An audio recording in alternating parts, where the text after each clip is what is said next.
Welcome to the Art of the Comeback. My name is Christy Rutherford. I am going to be interviewing some icons in different industries with the sole purpose of sharing insight from highly successful people to let you know that while you are where you are right now, and while the world is going through some challenging times, just some tumultuous times, there is a way to come back from every adversity that you go through. Napoleon Hill says, with every seed of adversity, there is an equivalent seed of benefit. So that is a fitting introduction to my next guest, who is Mr. Don Green. Mr. Don Green is the CEO of the Napoleon Hill Foundation. I came upon the book Outwitting the Devil in 2012 because I thought my boss was the devil and I was trying to outwit him. And I just became obsessed with that book and Napoleon Hill's teachings. And then I read Think and Grow Rich, Your Right to Be Rich. And then the multitude of things that Napoleon Hill published. And I said to myself, if Napoleon Hill were alive today, I would find a way to be in his living room.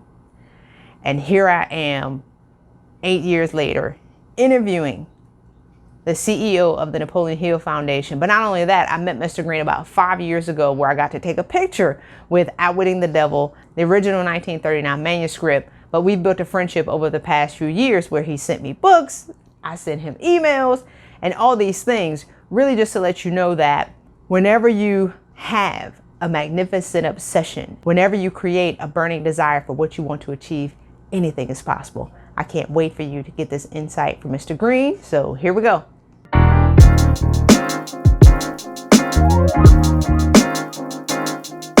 Good day, everyone. I am excited and delighted to have this interview. This first interview of the Art of the Comeback is very intentional. My first guest today, I danced last night for 30 minutes about the interview. I mean, I'm significantly and just greatly excited about it. So the first guest that I have right now is Mr. Don Green, who's the CEO of the Napoleon Hill Foundation. I told you about his greatness and his awesomeness before this video got started, but the significance of this interview for me is when I was burning and crashing down in my career 8 years ago, I came across and I learned about Napoleon Hill from a company that I was a part of at the time. And I got Outwitting the Devil because I thought my boss was the devil and I wanted to learn how to outwit him. And so I read that book. That book changed my life. And I recommended this book to probably 2,000 to 3,000 people. Like if I'm on a plane, train, automobile, Outwitting the Devil is the book that I recommend to strangers. If you in a cafe, or I met this guy in a hotel in Chicago and we're talking at this convention, I'm always recommending and getting people to listen to Outwitting the Devil. So talk about where we are right now and the challenges that people are having to go from a person who just read a book to now being able to interview the CEO of the Napoleon Hill Foundation brings this challenge, I would say, full circle. And I want to give you the ability and the courage to just hold on to where you are, but believe for greater things and know that those things will happen for you. So good day, Mr. Green. How are you? I'm great, Christy. How you doing? I'm phenomenal. I'm so excited. So I want to jump into talking about Outwitting the Devil. And you talked about you just have a new release of the 10-year anniversary. I can't wait to get that. Why is the information so powerful in that book? And why is the information that Napoleon Hill talked about, in 1938, 1939, why is it relevant today? Well, there's several reasons, because going back, we know his first books was Law of Success, which was just a result of interviews with those 500 plus people. And of course, he kind of summed it up in Think and Grow Rich in 1937. And a lot of people don't understand the material and think, of course, start off with the title's great. The publisher had a suggestion to name it Use Your Noodle to Win Your Boodle, which was kind of silly. But he come up with that title. But the original Think and Grow Rich, he put at the top of the page, which should answer. I get calls after calls that says it's not about money, but it is. He says at the top of the page on the outside cover, for men and women who resent poverty. That was on the original issue. Later it got removed and they put up the first time 2.5 million copies sold, 5 million copies sold, 10 million copies sold. So when we decided to publish it, we went back to his personal book, and it's word for word, 385 pages, and we developed a cover and put the statement at the top of it because it's written right in the middle of the Depression. So it was fear of the poverty that created the book. Of course, we know later in his life, he saw, even with the money problem solved, it don't solve all our problems. His last book was Grow Rich with Peace of Mind, and that he put less emphasis on money as he matured and had life's experiences, and seen that lots of people accumulated money weren't necessarily happy or leading a contented life. And so there was more to life than just making money, but it's an awful good start. The fear. So you talked about the fear of poverty, and he talks about this in his audio, Your Right to Be Rich, which I've listened to probably 30, 40 times. And I've actually just started listening to it recently. And I'm like, oh my gosh, like he's talking about the things we're experiencing today. So the fear of poverty, and I think the challenges that the media is talking about, and they're exacerbating the fears of people, is the cycle that people are getting caught up in, and what can people do to reduce their chances of actually creating poverty for themselves? The only way that we can eliminate fear is through a positive mental attitude. You can think about it all you want, but it takes a positive mental attitude. And of course, he says we need to look for the seed of equivalent benefit. For example, just you, us, it's in this field of work. We won't be doing as many seminars for a while. We won't be doing travel as much, but that doesn't mean we just sit in a chair and hump up in front of television and worry, which absolutely solves nothing. We put our creativity to work and start thinking of the ways that we can reach more people through the social media, through books, and through interviews over the social media and what have you. So we have to look for that when things come up. And he tells us over and over again, fear can only be wiped out with a positive mental attitude. And I remember Mr. Stone, I used to sit beside him, and he would say, when something was discussed, he would say, just do it. In other words, if you read Think and Grow Rich, and I've read it a few times, I'm a slow reader, or slow learner, the word fear appears in that book 73 times, okay? 73 times. So it is a big topic, and it's what holds people back. He talked about the six different things that could keep us from being successful. And it's extremely important, something that we have to rid ourselves out of. Mr. Stone even had little buttons, lapel buttons that he handed out. It said, just do it. We say there's a famous shoe company may have been using his quote, I don't know, but he handed out little buttons that said, just do it. In other words, if something's going wrong, you need activity. You need something to do that takes your mind off of what you're worrying about. We have to develop a positive mental attitude. You know, Mr. Stone and Mr. Hill, they used to have discussions. And of course, positive mental attitude, we credit that with Mr. Stone. And he said it was the most important of the principles. Over 16, positive mental attitude becomes 17. And Hill said definiteness of purpose, starting point of all achievement. Of course, it was just a friendly discussion. But really what it is, you need both of them. You need a definite major purpose in life, something that gets you up for the morning, gets you going. But you also have to have a positive mental attitude, and that's just simply an expectancy of outcome that you're going to be pleased with. So there's a whole lot of the principles you could remove, like positive mental attitude, or definiteness of purpose, or applied faith. For example, you can lay out all these things in the world that Christianized is going to do. But if we don't have faith, and I don't mean just faith, I mean applied faith. Faith can't be passive. You can say you believe. So when we say we believe something, do we really believe it? To put action behind it, and if there is a secret, that's it. It's applied faith. It's believing something other, but believing it to the extent that we do something about it rather than just talk, that we take action on it. You said so much, I actually started taking notes, like, which is why I love talking to you.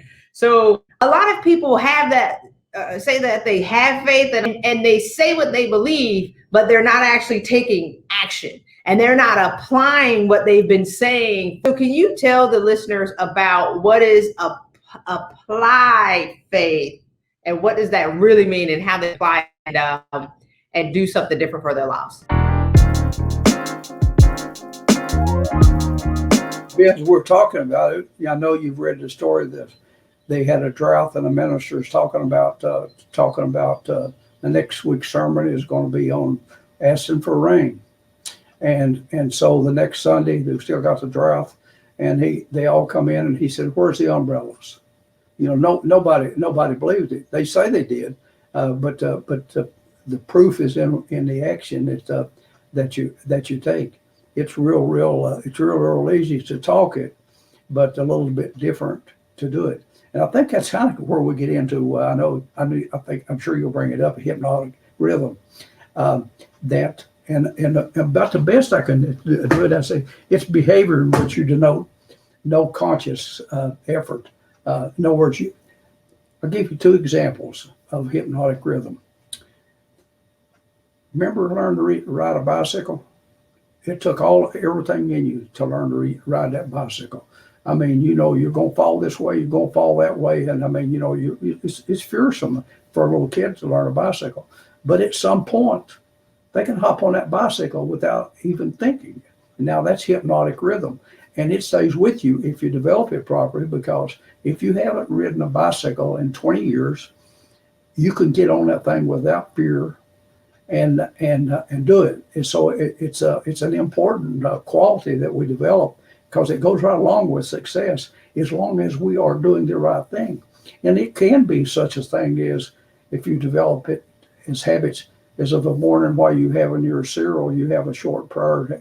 It's, "God, show me someone I'm going to help today in Jesus' name." Or simply have a book that you're going to read one chapter.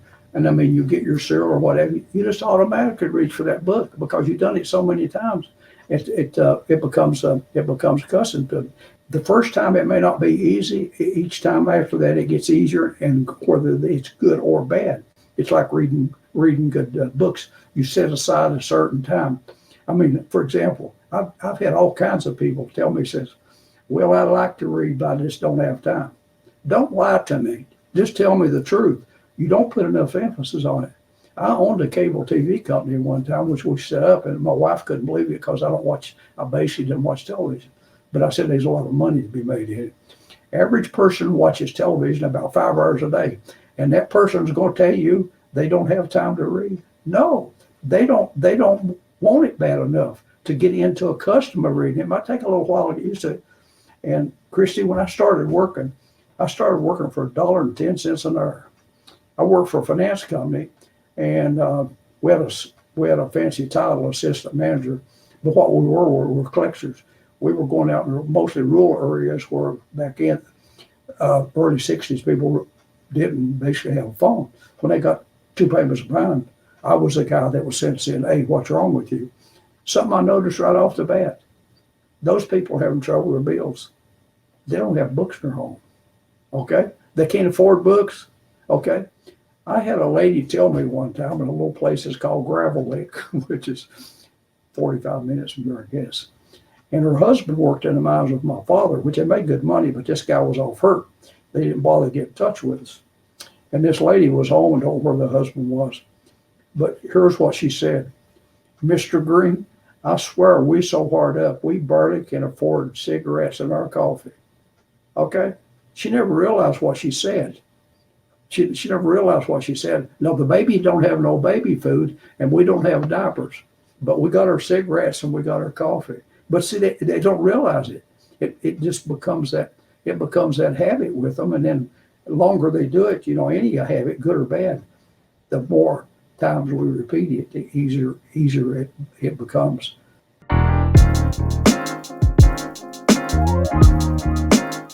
When you say someday I'm going to enter a master's program, Someday I'm going to start watching what I eat. Someday I'm going to visit my old grandparents out in the country or whatever. That's nothing but a polite way of lying to ourselves. Because as long as we say someday, that means we don't have to do it. But there is no someday. You have to say is, by March 31st, I'm going to enroll in the next mindfulness course. And not only that is, you write it down. And the reason it's important, I've had more than one person come up to me after I talked on goal setting, said if you really, really, really wanted something, you didn't have to write it down. And I said, when we write it down, it's a contract with ourselves. It's saying, Christy says, this is what I'm going to do. And you write it down. So if we don't write it down, I take it as, I don't believe it's strong enough, but it's put down in print. And to me is,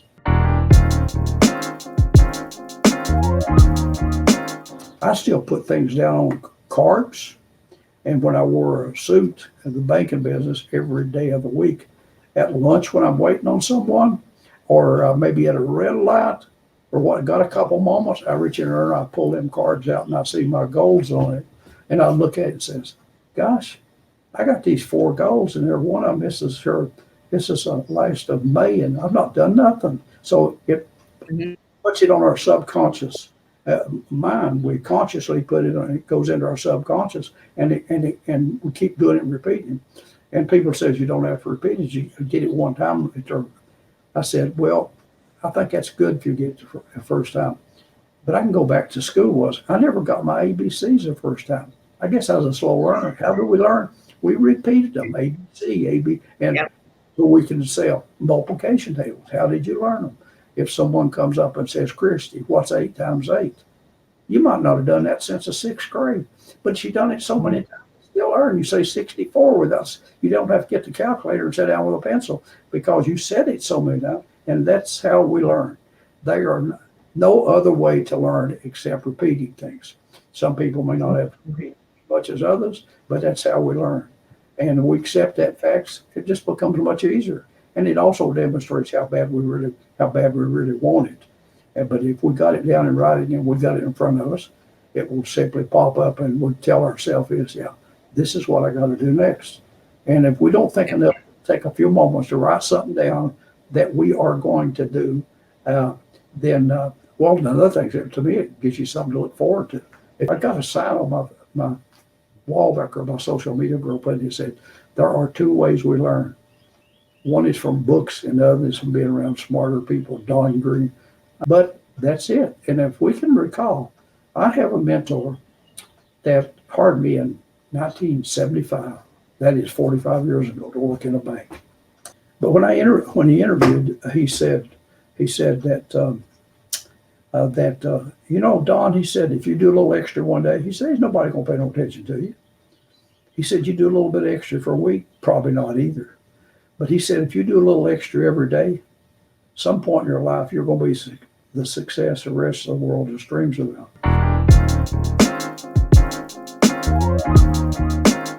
I want to read on some of the things that you talked about. You talked about reasons or results, mentorship, going the extra mile, also the compound effect. When you do a lot of small things, how it adds up in the end. Imagination, commitment, self-discipline, applied faith, and reading. So everybody's looking for this magic bullet. Everybody thinks that is one thing that they should do that's going to, allow them to have a magic carpet that's going to, let them ride into the sunset, or one magic pill that they can take that's going to solve all their challenges. What do you have for people? And we talked about the power of the mind. And I remember after I left my career, and one of the quotes that I held on to with Napoleon was, I have the power to control and direct my own thoughts into whatever means I desire. So I wrote that down and I put a gazillion quotes from Napoleon Hill on my mirror. But what's some advice that you have, or I would say one piece of advice that you have for people who are in the midst of thinking that they're going to lose it all and they don't know what to do? Well, to start off with, they can't reason it out by thinking because it will drive them deeper in. He says developing a positive mental attitude. And I think recalling some of the successes, that you've had in the past, and to listen to people that somewhere along the line, it should click in, hey, I think I can do something other, and develop a belief in yourself.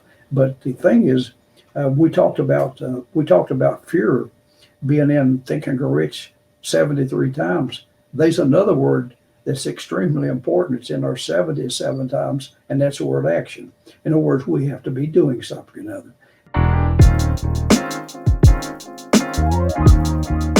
Try to take our mind off of what it is going on and put it on something other that's positive. Our mind is simple and complicated at the same time. It can't hold two thoughts. You can't think greed, jealousy, and love at the same time. The positive and negative, we can be controlled by the one that we hold the most. And so we have to think positive, put reminders like you did. You write things down, you put reminders up. And, I got a little sign on my desk and in my car and in my bathroom that says, if it is to be, it's up to me. I simply remind myself, if I want something else other than what I'm getting, I've got to concentrate on it and find out what it is and apply myself to it. It's that if it is to be, it's up to me. And I mean, not looking for out there for somewhere or another, something fall out of the sky. We never got around to talking about it, but Hill wrote about our social and our physical heredity. Your hair, your height, and so forth. Basically, the physical thing you'd heard you from your parents and your grandparents and so forth. But our social environment is where we are. But with that we can change, and that is by associating with people that we can learn from and so forth. But we're kind of stuck with our physical, the color of our hair and our eyes and so forth and so on to a great degree, but not so with our social bit. Hill told us that there's the four places that we learn from, and it being what we learn from our home teaching, from church, from schools, and from the books and associate with other people. And so we have to think what we can do, and not just think, but act on things that will move us in that manner. It may be just like if you're not meeting the right people, maybe you need to join the Kiwanis or Rotary and get into a different environment and be around people, and be around people that's successful, and the people we associate with. I know you've heard the saying, we're about the average of the 5 or 10 people we spend the most time with. He talked about our mind, being like a garden. Weeds will grow in it if we don't do something. We don't put something in it positive and develop it. It won't mind idle. It'll accept something or another, that gets fed to it, where it's good or bad.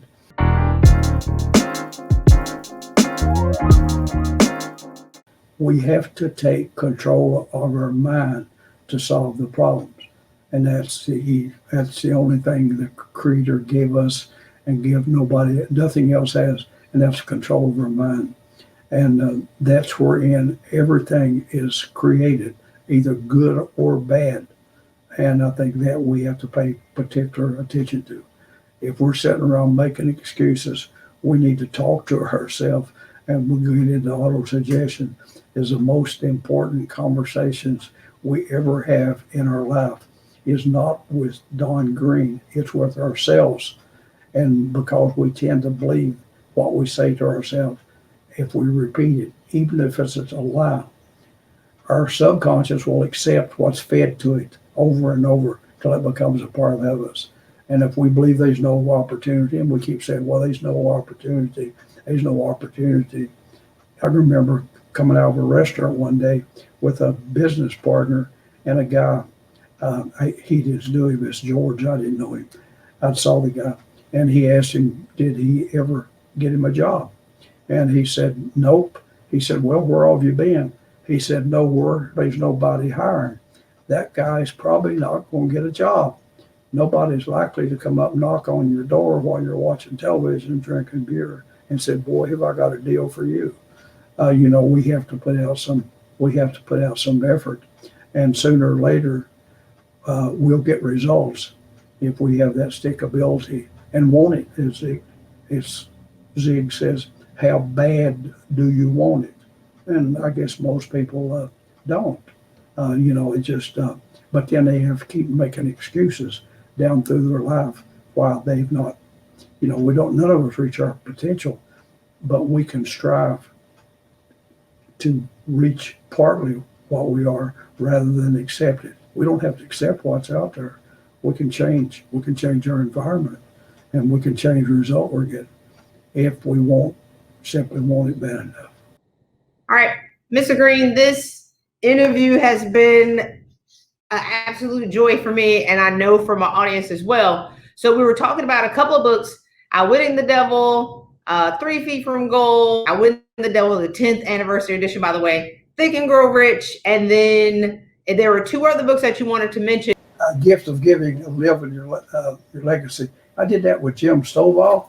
It's up as a pre-order, and it's Living Your Legacy. I had conversations on that, and it's simply saying, people's always saying about leaving a legacy. You're going to die and leave money for scholarships or that or whatever. And so I think, to me, as I look at it as living a legacy, in other words, what good you can do. If you can help somebody at St. Jude's, if you can help somebody, a kid go to college, if you can help somebody to church of your own choosing, then I think it's that's what we're trying to get across in the book, that you can do good deeds as you go along to make a difference in the world. We all over the world, it don't matter what color or skin is, or religion, or God, what language you speak, whatever. Everybody wants the same things. They want security, want a better life. They want a better life for their children, so forth and so on. And so we're not really that much difference in us because of our facial features or religion or whatever. But we can make a difference in the world.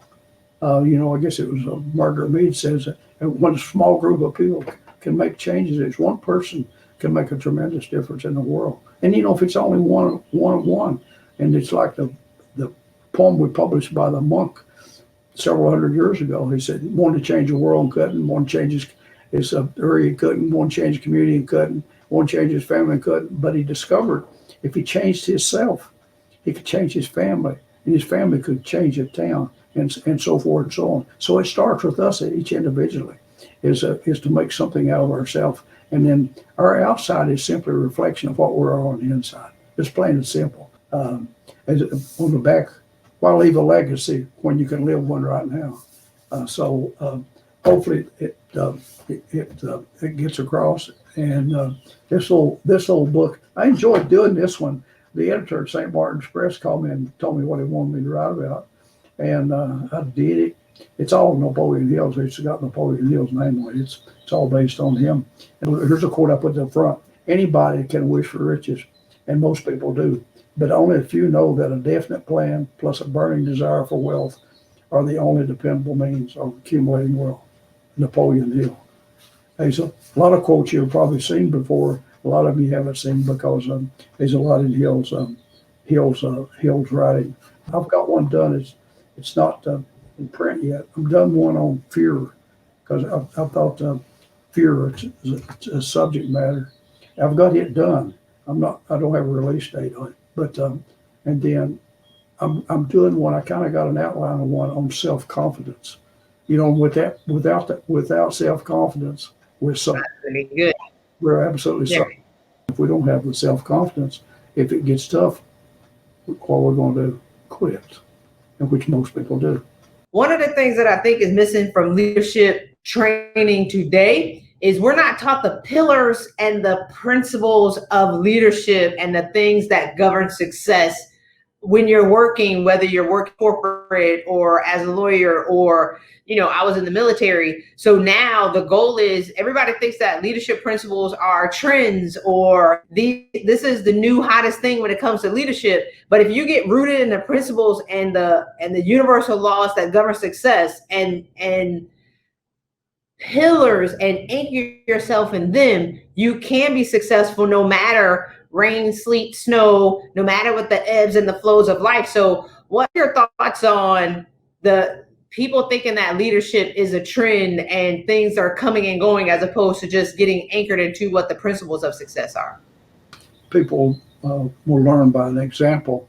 Yeah, you know, I said, I know you have to be a good follower before you can expect to be a good leader, and and um, um, and a true leadership is where people gladly uh, follow and support you.